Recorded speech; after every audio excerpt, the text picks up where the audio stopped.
IHP Media, la chaîne qui vous édifie. Après Jésus-Christ a commis comme là. Non, c'est différent. Il y a ce qu'on appelle l'appel de Dieu et de devenir chrétien. Après, tant on le dit, Jésus-Christ, je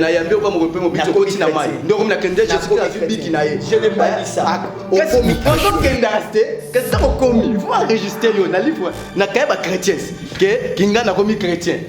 Non, christianisme, mon frère, l'appel de Dieu. mon frère, vous voyez que Jésus-Christ a ça déjà. Oh là là, trop comme à niveau. Vous voyez pas? Vous comprenez? Oh, on a une expliqué yo. Expliquez pas tout bazola. On a expliqué yo et on a expliqué Pepe de Dieu aussi. Tous autres qui chrétiens à te. Tous autres qui chrétiens à te. Ah wande, toi quand on a une mission na biso. Mission na biso. Mais que chrétien, nous avons yebi que prophète Jonathan n'est zona mokibi face à l'angai. Exemple, l'appel papa comment bisinga na sandi oza élu de Dieu mais ava botangai abisangai mokolo moko abimika ka tongo ndezalaka ba 6h amoni sanza webimaka na tongo sanza euti kolezo ya mbangu sanza kiti verrier tellement zakina somo akwei sans ezoni mbangu likolo abomba événement wana passa titango aye kobota ngai pendant mama nana zuze minanga ite nana zuze minanga ite nde tango azuze minanga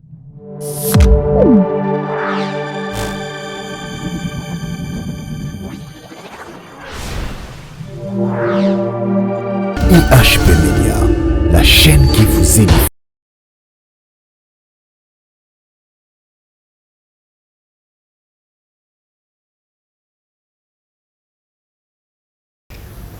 Shalom peuple de Dieu, les amoureux de Jésus-Christ et les amoureux de la grande chaîne IHP Media et de partout où vous êtes. Bino Baboji Penzali Baku ya Kolanda Biso Natango Oyo Tika ete Kimia na Mokonzi Ezala na Moko na Moko. Tant que le baka shalom et ça a été Kimia Motema car la Bible nous dit je vous donne ma paix, je vous laisse ma joie et je vous les donne pas comme le monde les donne et nul ne vous arrachera cette paix. Et c'est ce que nous appelons le shalom. Alors, une fois de plus, c'est yo au Zungolu Penzela Kolanda Biso Natango Oyo Tika ete Nzambe apambola yo parce que la grâce ezali bongo faveur o ezali imméritée. Il y a un peu de moto sauté mingi na tango bazali penza maladie mingi na tango bazali na bakamoko compliqué kasi yona ngai nzambe asali biso penza ngolo ya komona na tango oyo ya kozala penza na état auto zali na yango. Apprenons à dire un grand merci à Dieu, apprenons à louer le Seigneur, apprenons à faire comme David, c'est lui qui avait dit que mon âme loue l'Éternel et oublie aucun de ses bienfaits. Alors dis cela à ton âme. Merci beaucoup. Il s'agit bel et bien de l'émission Plateau deux adorateurs, conduit par moi, l'humble serviteur Nathan Mwamba, comme il m'a appelé la conscience de mieux faire. Merci. Sur ce plateau, je ne suis pas seul, comme vous pouvez déjà le constater, et je suis avec un homme de Dieu. Il s'agit bel et bien du prophète et Jonathan. Il va beaucoup plus ses rôles découvrir. Nani au prophète Jonathan Zali, et à qui j'ai dit shalom papa. Shalom. Sentez-ça bien par la grâce de Dieu. En tout cas, après le voyage, après la musique, après la prophétie, enfin le lot de mon voyage, je le quitte très bien par la grâce de Dieu, malgré Satan a bondissé toujours un missionnaire. Mais la Bible bien était malgré Satan à côté de moi, le la forme à mon pépé, mais mon limon en Zambie a beaucoup essayé. Ça dit voyage je le quitte bien, la grâce en Zambie. Merci en tout cas. Merci beaucoup. Je ne peux pas commencer cette émission sans pourtant dire un grand merci à toute mon équipe technique. En tout cas, merci à vous. Et là, je fais appel où je vois directement Charlie Kanga Image Pro. Merci en tout cas, bonne guérison à toi. En tout cas, Bikambangu, mon frère. Et Dédé Myongo Ekede Kawele, merci à toi. Merci à un confrère Brice Bill m'a dit garçon sympa. En tout cas, Tika est un Zambia Pambola Bino. Et aujourd'hui, derrière la caméra, nous avons une caméra humaine. Fallon. Maman Fallon. Ah, voilà, Maman Fallon, tika ete nzambe apambola yo. En tout cas, caméra woman, le boko ya talo. Merci en tout cas, et papa, kumba biso na lo sambo, yeso zala alpha, et oméga na biso. Amen, tout ça. Seigneur Jésus-Christ, na pesio merci. Merci pour le moment malamu oyo bongisaki que journal elo et Seigneur ki biso to le kana na plateau pour te to komisa monene na yo. Seigneur na tiki nyonso oyo ko passer awa entre tes mains. Merci pour te bamangelu na yo bazana biso pour te molimo santo azakana biso uta akitaki déjà na Pentecôte molimo santo azo travailler na biso. Tika te mission oyo Seigneur o motonyonso akotala mission oyo Seigneur tika te amona présence na yo pe amona loboko na yo. Na pamboli journaliste, na pamboli maman cameraman, na pamboli motonyonso wazana kati ya service oyo dans le nom du Seigneur Jésus-Christ. Amen. Amen, amen en tout cas. Et Nzambe apambola moko na moko. Merci beaucoup à maman GH à papa Osé Amani, tika ete kimena Nzambe et consoler mitema na moko na moko. Merci à maman Folo Lotando depuis l'Italie. Nzambe apambola bino papa. L'homme de Dieu, les missionnaires. Je suis là. Enfin aujourd'hui à Kinshasa, au Congo précisément. Boni voyage, pignon, et les kindé. Ndenge na loba ki ne bandeli voyage passé qui bien par la grâce de Dieu. Na kenaki mission oyo Jésus-Christ atinda kingai malgré mission ezaka makambo ebele. Surtout pemboka oyo na kendaki ezamboka moko ezo dirigé par les sirènes. Et au babengi poto poto benga Pointe-Noire ezamboka moko sirène ndemtarenga bongo. Pe malade kanga kingai mais Jésus-Christ abikisa kingai. Si ozo mona ngaboye eza pour la grâce à Jésus-Christ. Gloire à Dieu. Et zambe vraiment kumbisama. En tout cas, il est écrit, c'est couché par l'esprit que les hommes ont parlé de la part du Seigneur. Amen. Et je suis persuadé que l'esprit de Dieu est là. Et toi aussi qui as eu cette opportunité de nous suivre, connecte-toi à cet esprit et yo osant pas problème. En tout cas, tika ete nzambe abikisa loboko na nzambe et mimonisa. Alors, papa Langai, parlez-nous du prophète Jonathan. Qui est prophète Jonathan? Prophète Jonathan. Votre nom complet d'abord. Comme vous l'avez dit, prophète Jonathan Biavanga. Biavanga, nazali RDC. Okay. J'espère que vous avez vu. Et na bimi et autre bien un paix spirituel. Okay. Na bumbu na veni loya. Okay. Expérience na ngai ya musala oyo. Na combien d'années déjà, plus de 15 ans déjà. Okay. 15 ans au service Seigneur. Depuis Seigneur, abenganga tongo. Tongo vraiment mandefruite et bimi age koli na musala ya Nzambe. Très bien. Et vraiment na expérience mingi na Jésus-Christ. Et na linga ki Jésus-Christ mingi, uta bomwala na ngai. Et ezale loko moko mama na ngai bisangai, ava botangai, bisangai mokolo moko, abimika ka tongo. Ndezalaka ba 6 heures amoni sanza webimaka na tongo sanza euti kolezo ya mbangu sanza kiti verrier tellement zaki na somo akwei sanza ezongi mbangu likolo abomba événement wana passa titango aye kobota ngai wana pendant kazali na zemi pendant mama nana zuzemi na ngai te. OK. Nana zuzemi na ngai te. Nde tango azuzemi na ngai aboti ngai pe na koli ngai pena bandi ko mona ba révélation ya Jésus-Christ nde simanda bandi ko révéler ngai abitangu na zaki jeune avant na zwa mukumba na yo na mona ki sanza ko buta likolo ko kita mais ça ki ngai somo sanza lo malikolo kita vers ngai abina kimaki pena bangaki pe sanza ne zonga kinango nde ngai pena expliquer na lobino sanza wana ezalaki Jésus-Christ. Jésus-Christ a kopesa yo nouvelle que okobota mwana mobali mwana wana akozala mosali na ngai na kozwa ye na age muke mais yo yebaki te lokolo pe bangaki yango c'est pourquoi Seigneur azongaki. C'est ça aux expériences na ngai momuke na Nzambe mais tokokoba na muzindo. En tout cas, vous avez on n'est né jamais, on n'a jamais été né chrétien parce que Bible le bien biso o nyo so bimi na nzela ya mwasi azali mosumuki. Bon, on a koloba eza faux. Eza faux. Eza faux. C'est vous montez les maloba Nzambe. Eza faux. Parce qu'on devient chrétien. Non, c'est faux. Non, on devient chrétien. On peut être appelé, mais il faut au baptême parce que on reçoit Christ juste après le baptême, selon la Bible. Non, tant que vous êtes prédestiné, prédestiné, l'axini. Et ça, Nzambe apona bango wuta avant mokili et salama. Très bien. Avant mokili et salama. Très bien. Ce qui toye na mukanda, il y a Proverbe chapitre 8 à partir verset 26. Bazo beta biso li solo tango mokili tango bandaki. OK. Et Bible zo ba ete Nzamba zaki déjà na bana na ye. Tango Nzamba zo créer mokili, bana bazo ganga. Papa sala mokili otinda ngai. Tango Nzamba kaboli kolo na se bana bazo ganga. Et bana wana bazaki kati na Nzambe. Kati na Nzambe. Et tobota ma ba chrétien te. Tozara déjà ba chrétien. O ba bengi ba bonami, ba prédestiné. Mama Sandamboui, Mama Sandamboui. Moni ba débat genre ba makambo yo lingara mingi ya moyo. Quand on parle de Jésus-Christ, tant que Luka Pinza to bimisa bosoloka, il est écrit et on ne parle pas ainsi, il n'y aura pas d'aurore. Ce qui te le Bible était pour les koyate. Jésus-Christ oui, lui qui a été déjà le Fils de Dieu, il est Dieu, lui-même qui est Dieu. En étant sur terre, ayaki nanzana mwasi. Oh, nakende. OK. Bato ba qui était Jean-Baptiste ndé, moto akoya ko bikisa mokili. Bongo te. Jean-Baptiste, bato ba Jean-Baptiste Esaïe a prophétisé. Esaïe a prophétisé qui. Il y a un prophète à Kobotama. OK. Alors, Batu Bakanisa qui est prophète, il y a un de Jean-Baptiste. Et lorsque le Fils de l'homme est venu, au moment qui est allé il y a baptême. Juste pour dire que Esaïe, pour suivre Jésus-Christ, pour être chrétien, Esaïe na méthode, Esaïe na nzela moko ya kolanda.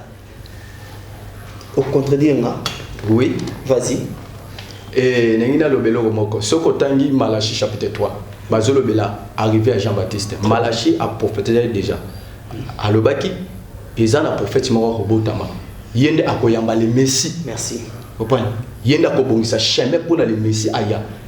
Et Biso Basala Nzambe, Biso Basala Nzambe de Tozaboye, Tobotamaka, Basala Nzambe. Nandege ni Nengina Loba. Parce que tant que Zambé a préparé moto atina mokili atina moto na mission ndenge yope oyaki na mokili nzamba tina ko mission ayebisa ki mon fils ndenge ozokene na se okosala boye accompli mission na tindi mission tozo yango awate to yakala ngo déjà nde ekokisa makande soki tana ngo ekoki de Zambé da ebiso bo mon fils yoza mosena ngai tika nzela masanga tika nzela ambiance oza mosena ngai landa nzela oyo yebaka ke ta ekoki okota na mission na yo ezakande likambo ya temps ezate likambo ke et on se comprend pas problème na biso ya motu ezali wapi ezali na likambo ya kozala chrétien on peut être appelé. Peut-être un élu de Dieu et l'homme a prédestiné, c'est-à-dire Dieu t'a choisi. La Bible nous dit, Dieu parla à Jérémie, que pendant que tu n'étais pas encore né, tu étais encore dans le ventre de ta maman, je t'avais choisi et tu as été élu comme étant le prophète de la nation. Tu vois ça? Jérémie, Azaki, non, mais Azaki déjà prédestiné un prophète de la nation. Parce Tozalaka la parole ya âge, la parole peut être agitée. Vous comprenez? Parce que aussi qu'on soigne pour moi bien, qu'on botte à Jésus-Christ. Or, Jésus-Christ a botte à le Kolambutu. Mais Bonzambe et Yaki n'a baptême à Jean-Baptiste. Mon Yakita Kiwana, c'est Christ. Vous comprenez? Ceux qui ont tangué Jésus-Christ à Zobanabi, je suis venu au nom de mon Père. Très bien. C'est-à-dire, Oyakita qui n'a forme, il y a pigeon. C'est Christ qui appartient au nom de Jésus-Christ à Komakinzambe. Okay. Ceux qui ont tangué la Bible bien. Parce que tant que Jésus-Christ a vu, avant à baptême à Jean, à ce qu'il ni miracle, ni éloko, à terre que l'eau mogoté. À terre que l'eau mogoté. À terre que l'eau mogoté. Mission nae kolongwa na désert. Kolongwa na désert, kouta na gel, il y a 40 jours. Très bien. Si makoya nde kokote na kati ya mai, pote mission ebanda. Mission ebanda ki tangu Christ a quitté parce que Christ c'est le fils de Dieu. Oya quitté wana. Netama kiti à côté mbala moko langage ya Jésus-Christ est changé. Alors moi et mon père nous sommes un. Mbala mon mission ya Christ est bandi. Après avoir été comment? Après avoir été baptisé, n'est-ce pas? Oui. Alors pour nani olobiki to bota maraba chrétien. Kasite yo kana expliquer yo na ba appel ya Nzambe. Yo kana être chrétien, la vie chrétienne on devient chrétien. Yo kana expliquer yo papa. Yo yambinga ici. O yambinga ici kana expliquer yo. O moni Nzambe denga zaboye. Zamba la liste bana ye. OK. Liste ba serviteur na ye, Satan pas en liste ba serviteur na ye. Je n'en disconviens pas. Zamba yebi ke na ta oyo na tindi combien de prophètes. Tozo mona na sima. Tango Eli abaye mission bien Seigneur ce n'est kakangai amitombo liboso Nzambe Nzambe biseli Eli naza kutu na ba prophète ebele na kutu basaleli ngati na pe baye na mokilité parce que ngai naza muta révélation na kutu basaleli ngati c'est-à-dire ba prophète wala baza toujours une éternité o ba Simo Kimbangu ba William Ayo Branham ba Dina Bale onyoso abenge prophète prophète mangeait bon c'est pas une éternité. Ça veut dire et pas Nzambe que ba prophète ba zalaka déjà, ba pasteur ba zalaka déjà, ba évangéliste ba zalaka déjà. Ceux qui ba yé ba botam le kola mutu. Ceux qui ta ekoki on Nzamba kateki ke oya ko ba na mission na 7 ans. Ndemba moko Nzamba bibelié. Soit Nzamba tinde l'homme de Dieu. Yebisa mwana oyo vine mobimba osalela ngai. Des missions mtene bani Nzambe pas fongoli chrono. Pas bani ko compter mission ya mutu wana. Ndeta ngozo travail pe Nzambe osana bani ko futa yo. C'est ça. Et ndimelanga nanuki to tabota mara chrétien devient chrétien. Tu peux avoir l'appel de Dieu mais tu n'es pas encore chrétien. Non, car être chrétien c'est marcher comme Jésus. C'est donner l'image de Jésus. Tu peux avoir l'appel de Dieu mais tu n'as pas encore commencé la mission de Dieu. C'est-à-dire aux appel à Nzambe, mais aux na masanga, aux na milanga, aux na kobo, mais eko koma na temps, ba benga o kairos, the time of God, le temps de Dieu. Temps wane ko be eko beta ta nde okotisko avant okota na mission. Nde erotinda yo il faut oleka na baptême d'eau na baptême du Saint-Esprit. Baptême oui, ozali ko ya ko accompli. Onyo so Christ alobaki. Et c'est un mutu le na baptême. Mais ndenge tozali boye botobota maka basali ya Nzambe. Exemple, tango ange aye et pas Elisabeth. Aye bisi Elisabeth. Que moi na oyo robota aza prophète. Comprenez? Ça dit où ta éternité Nzambe avec notinda prophète Jean. Oya koya Jean-Baptiste Oakoya a préparé chemin. Exemple, na zongi na lisolo ya Jérémie ndenge lobaki. Jérémie, dans Jérémie a coli. A poussé moi à Jérémie boy. Nzambe azote sa Jérémie ba vision, Nzambe tindi Jérémie a ko prophétiser. Yoka réponse à Jérémie dit Seigneur, la zamo la muke na okoka et lobo morote. Nzambe dit Jérémie, Jérémie yo zamo la muke. Ozamo la muke te. Comprends? Ça dit Nzambe que Jérémie dans la éternité azaki mona mukete ayebi mission na yeme et c'est une temps ekoka parce que Christ a vu na temps n'habite parole yozo memangai révélation. En tout cas, merci beaucoup, notre chers internautes. Je pense que vous êtes là, vous avez belé tant sur la mort, Nzambe bouye et Bibilier le binabiso. Allez partout dans le monde, faites de tout le monde mes disciples. Toujours ça la bouye, toujours panzaka sangomalam, toujours le kato bimisa lumière moro bouye, toujours débat traité, mais toujours le kato bimisa lumière car mon qu'il le baro choc du déjaillir la lumière ou la connaissance. Merci beaucoup lumière. Oh toujours bimisa awezali de koloye sumasi. Nous voulons juste voir clair. Papa, l'homme de Dieu. On dirait problème aussi c'est monté. On dirait parce que jusque là, Baolanda Bisso, maman Langai Patricia, servante de Dieu depuis la France à Zolanda Bisso, et le pasteur Ogi Longa ainsi que toute la famille Longa à Zolanda Bisso, et puis Nabi qui va contredire Ngate, maman Sandra Mbouy, Nabi te sur Nazali Banda Yamakomi. Babota maka chrétien, oui. ou non? En tout cas, j'attends vos réponses dans commentaire, dans les commentaires. Écrivez-nous. On le dit Maman Sandra Mbouyi. Oui. Maman Sandra Mbouyi, non? Oui, oui. Maman Sandra Mbouyi. Oui. Né à Zawana. Azwa qui chrétien a été dans Mokili. Comprenez? Ayende kozwande mission de tozwande na se.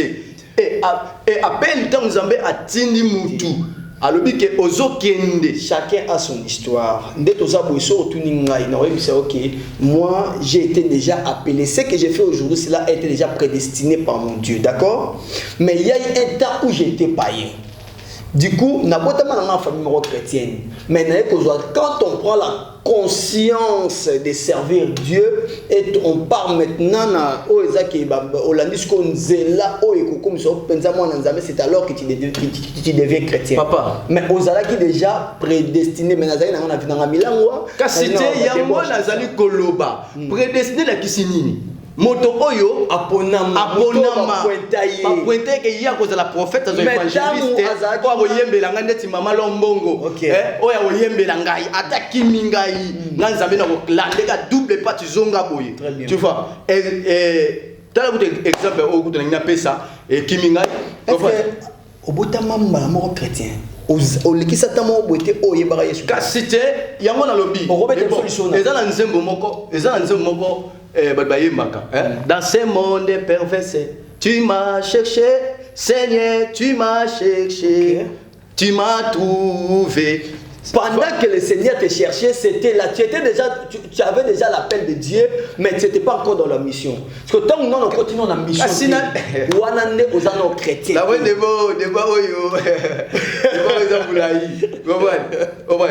si tu vois, pendant que le Seigneur te cherche là, pendant que le Seigneur te cherche, aux en appel à Nzambe. Maintenant, on a une mission dans Nzambe. Mission avant. Non, jamais. Avant d'avoir moni Nzambe nenga zawana. Yoka no papa na ngai. Yoka to yeminga na Pilatos. Et na no Pilatos ba ozo ba makambo ça correspond te na makambo Nzambe. Na tele makaka. Yoka papa. Oui. Ba oyo bazali prédestiné oyoka ngai. Ba oyoka. Ba bape alléluia. Oui, parce que tant que Jésus-Christ a été un nouveau mususu, un mec qui peut mususu. Prochainement, dans les commentaires, c'est ça. Oyo aroboya, yebarake azane libanda. Oui. Oh, d'abord ce qui est vrai. D'abord ce qui est vrai. Parce que nga ine la zabu. Na outi l'introduction dans le bisaus que appelle Nzamba Bengonde. Est-ce que le kisata mo ozala kapaya? Ngai tana na lekisaki oui na lekisaki moi muke mais na kati betela biso lisolo wana moi muke on attend ozaki paye avant ozwa baninga parce que nga na koli la présence ensemble baninga na tanga muke satan ngaka muye ngai mais malgré embrouillement muninga musoyo faut mela masanga faut mela masanga yokate noki malembe muninga musoyo faut mela masanga soki na bibo lobito melo masanga soki na zoki na nda et lobo moko zo banga kati yoko ko mela masanga te po obongisa moko mela masanga te mais soki na sali kiteti soki na kei kaka kiteti kaka ya kimola mobali na zui masanga na meli soka na soka masanga beti ngai fo na ko ekao fo mama ya ayo zwa ngai ni nango se mwana nga boye gazi wana ti siko na ndako na biso ma mama boti ngai soka ya na plateau oyebi soki ye na so masanga ba yoka na kate o nga na sali kiteti nyonso comprendre ti mama ezwa lui bon lokola yo zo tangela ka na via mo ba chérie tout ça c'est nga le ki na via chérie te que na le ki ngote parce que nga na zo ki promesse tongo écoutez là c'est quoi problème na biso zani betela biso vraie histoire na yo avant oyamba Yesu oui au collègue na famille moko chrétienne netinga na botami papa botinga yi azalaki personnel et azalaki vraiment mosala nzambe na kati église fait pas konzambe malamu et maman na ngai servante na kati église fait pas konzambe malamu tozaki na bana aucun église to reliate. C'est ça. Il y a Jarwana. Mais wana ezalaki ngaiti. On marchait selon l'éducation. On partait à l'église pas parce qu'on connaissait Dieu, parce qu'on connaissait Jésus-Christ, mais parce que tout ça qui n'a pas ça qu'on manquait, tout y a qu'on t'a la libane d'éducation à parenté. Mais tant on a besoin de prise de conscience, on a pas non, je dois servir mon Dieu. Mais malgré que mes parents bandaient pour le banangai, bandaient pour le banangai, on a bêté un gars. Manqué bandaient pour le banangai, mais les banans ba camarades, donc na l'église qu'on a s'appelle ça mes parents. Tant nous on a habité na Keboé, tout ça qui on a vu ba jeune, il y a ba jeunesse n'engzaki. Au sein de la vie ngo. Comment? Maintenant non, ça je suis déjà dans la mission de Dieu. OK, c'est ça. Je n'avais pas encore le Christ comme étant Seigneur et Sauveur. Parce que par ma conscience. Parce que c'est dans les akita au nom na yamba qui est. Car c'était yango na zolobela. On n'est jamais chrétien. On devient chrétien. Jour on a magi Yesu nabi na pesho bomo ina ngai sa na oli. Après Jésus-Christ a commis combo là. Non, c'est différent. Il y a ce qu'on appelle l'appel de Dieu et de devenir chrétien. Après tant au lobby Jésus-Christ na yambi ko mo pe mo bito ko tina mai. Donc na kende Jésus-Christ na ye. Je n'ai pas dit ça. Qu'est-ce que tu commis? Il faut enregistrer yo na livre na kaiba chrétien que kinga na commis chrétien. Non, christianisme mon frère, l'appel de Dieu. Mon frère, oui, parce que Jésus-Christ a ça déjà. Oh là là. Comment à niveau vous avez pas vous comprenez? Oh, ngai na expliquer yo. Expliquer bateau bazola. Na expliquer yo et na expliquer peuple de Dieu nyonso. Tozo ka chrétien awate. Tozo ka chrétien ate awande to akande ko banda mission na biso. Mission na biso.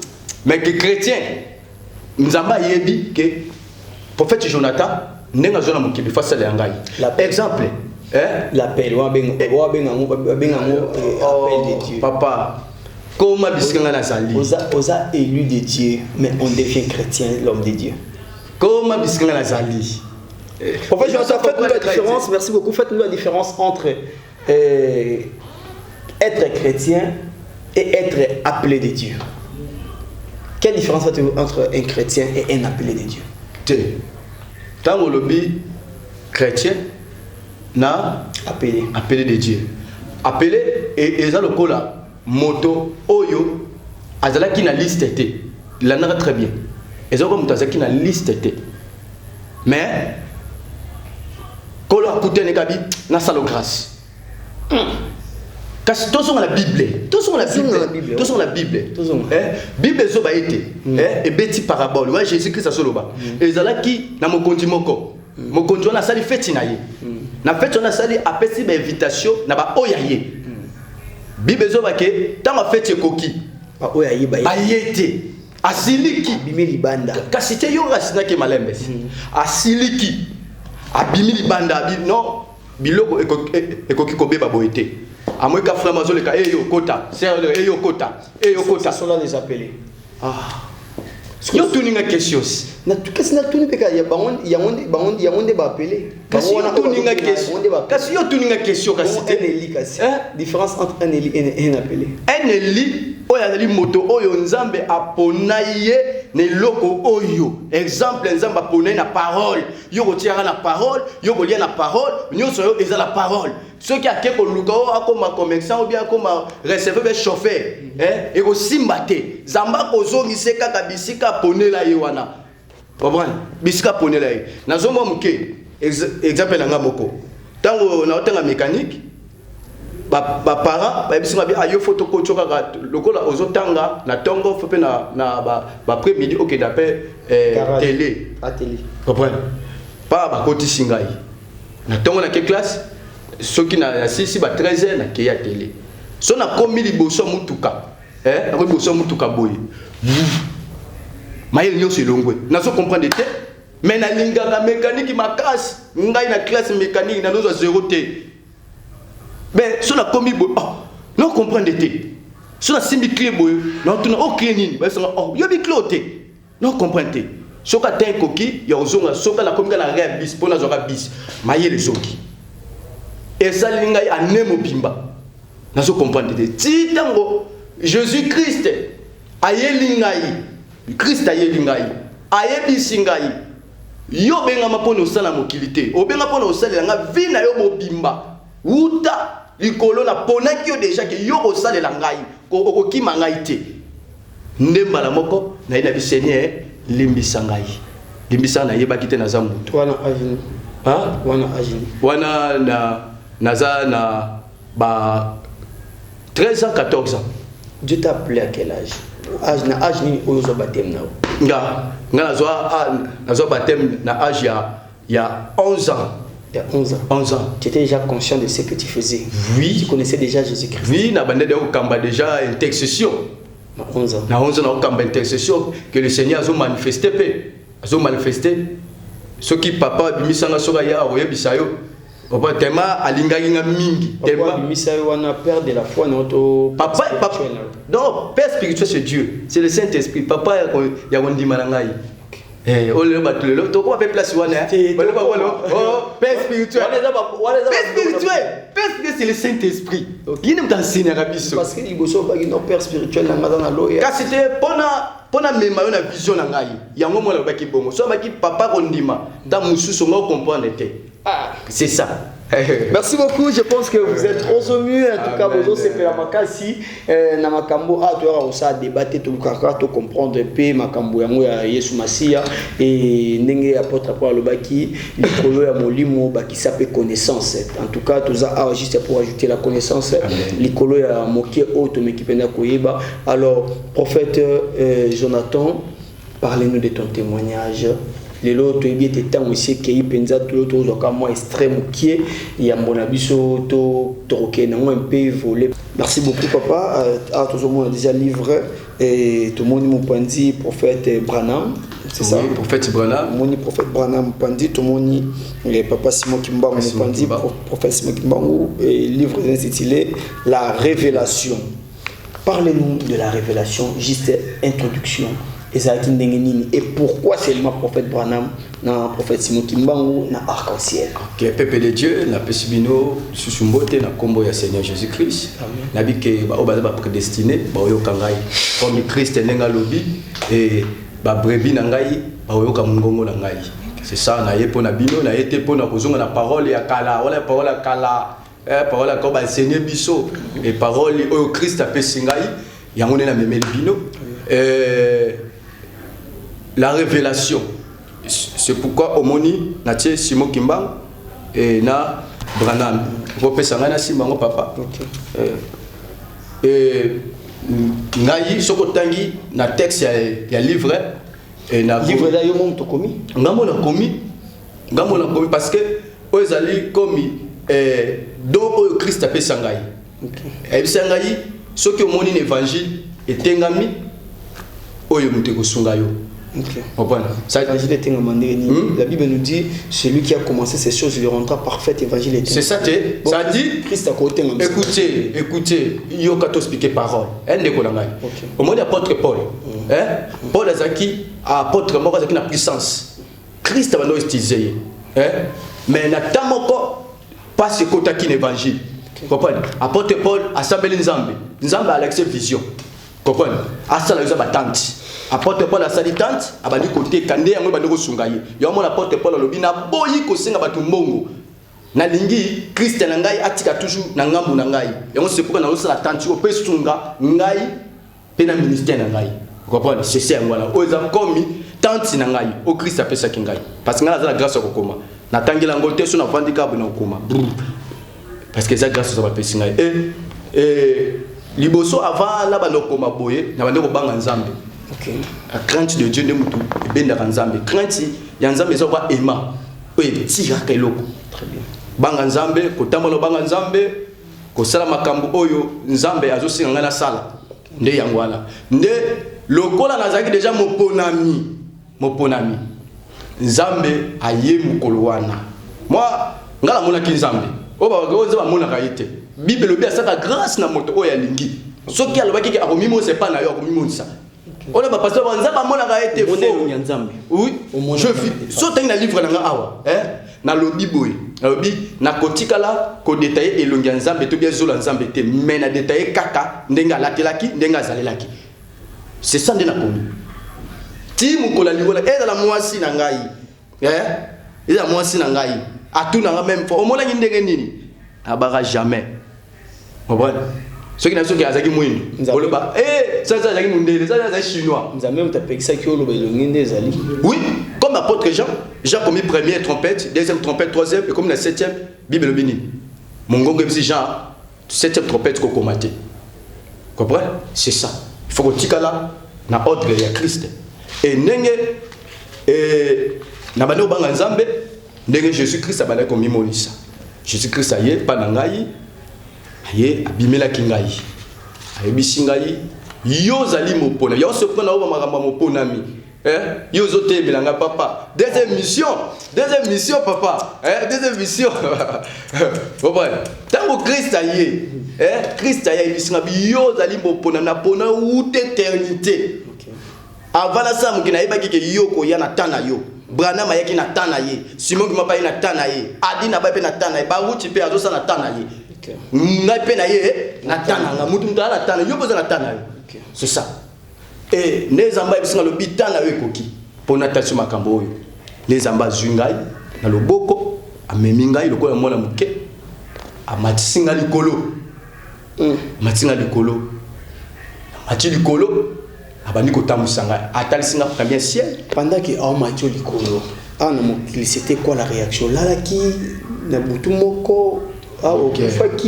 Otuninga question m'a bien. Seigneur Pambolayo. Merci. Et ce qui t'a invitation avec Koki. Bah moi je lui bayaka. Tisikoyo. Bayaka. So baye. Bazu ba tosh. Ba tosh ngai. Wana et zo dans ce message. Kelala. Baba ata bande ko lamba biloko lia. Atable comme pene ya robela on a lia mais ce cas la zuka to chouana wana ibis na bibo biloko na ngai bo bomba kaka na cuisine nyoso na kolamuka na lia mona ke soka na tieka ka na kanyi mishu bazungai amati singa likolo basere ngai awa na mpandi papa nanga bisa tunyoso bamsolo baswaka sake ba ange nyoso bazala mapapu te ba ange yeluga mwindu bazali ya chinois pe bazali oh ya mukwana otango yena ndako na bisoni moto ya uta ya likolo enda biso ngomele rapi na likolo c'est ça yo to sambe nzambe soko za prédestiné au mata likolo wana te nzamba oyoko kaka peso yano ata soka vision muke mais pas matiso kuna esenga il faut Jean-Baptiste Makwaya ou bien apôtre Jean Makwaya. C'est ça. Merci beaucoup. Tu continuer à un témoignage. Tous ceux qui pensent dans la première ciel, deuxième ciel, bon, papa, on me refond là. On pense dans la quatrième témoignage. Les lois, qui témoignent, les autres présentations, tout n'est qu'à peu qu'au fond là, tu présentes Bible, Oisali, la révélation, et quoi, livre, Oisali, la révélation écrite par le prophète Jonathan à l'aide du Saint-Esprit. En tout cas, tu as une deuxième émission. Il y a aux gens pour ça qu'on t'a contacté. Son numéro est affiché juste en bas de l'écran. C'est un serviteur de Dieu. En tout cas, et son numéro est affiché là et appelez pour avoir beaucoup plus de précisions. Il est opposant à ça au milieu qu'il a déjà révélation. On ne pas na yemoko na place à causer là au moins qu'il a patienté ou patienté. Il y a Kolanda on peut dire étape par étape on a pas ya chaîne nabiso. En tout cas Nzambe apambola moko la moko papa to comme bon on a souka votre mot de la fin par rapport à cette dite émission. OK bana nyoso Nzambe ba oyo bozali ba ponami ba oyo Christ atinda blo mission bien bolanda ngai mais oyo za mo ponami te ofinga ngai na yebi parce que Christ ayeba kinyoso ba ba linga ye bazali obe ba ofinga ye zali OK na pesi mbote na bio nyoso ata yo critiquer ngai o mezate pour vous parole kotika tina yo parce que na yende pona ko clexi bino parce ba kosi biso mingi ta on a coûté na vrai Jésus Christ ye mo enseigner ngai na bino na robo monga monte sengeli pe na bisablo bana nzambe ke tobota maka bana nzambe non to so bana nzambe mokité non archi faux comprendre nzamba pambola bino et numéro la ngai ya téléphone on pesa non pesa ko plus 243 oui 089 40 28 906 plus 243 089 40 28 906. Moi les animaux dans WhatsApp sur Bengai Ozanga Moko. Que le Seigneur vous bénisse. Merci beaucoup et Zali Bongo prophète Jonathan ou l'autre fois prophète missionnaire Azaki Bongo na Moka ya Congo Brazzaville numéro 1 à Sela Mosouté, il est déjà de retour dans Katia Kinshasa. Son numéro est là. Merci de nous voir vers la fin de cette émission. Tika été Zambia Pambola Moko Moko et maman Gia Papa Ozemani et Brice Billy m'a dit garçon sympa. Nous voici déjà vers la fin de cette émission qui commence bien, finit bien.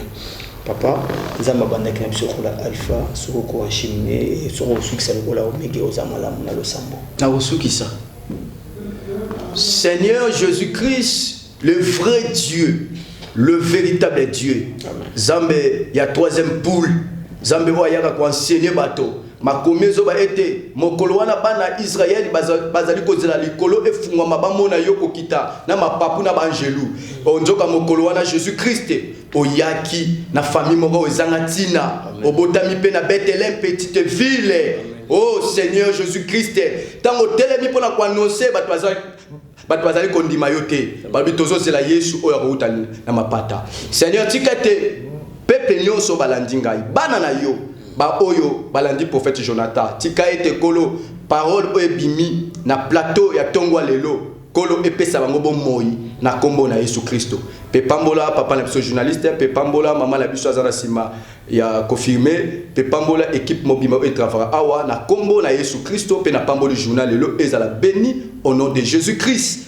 Amen. Amen. En tout cas, merci beaucoup. Tika ete kimia na mokonzi za na moko et Zambe apambola yo to monani mikolo zali koya soki Yesu azongite.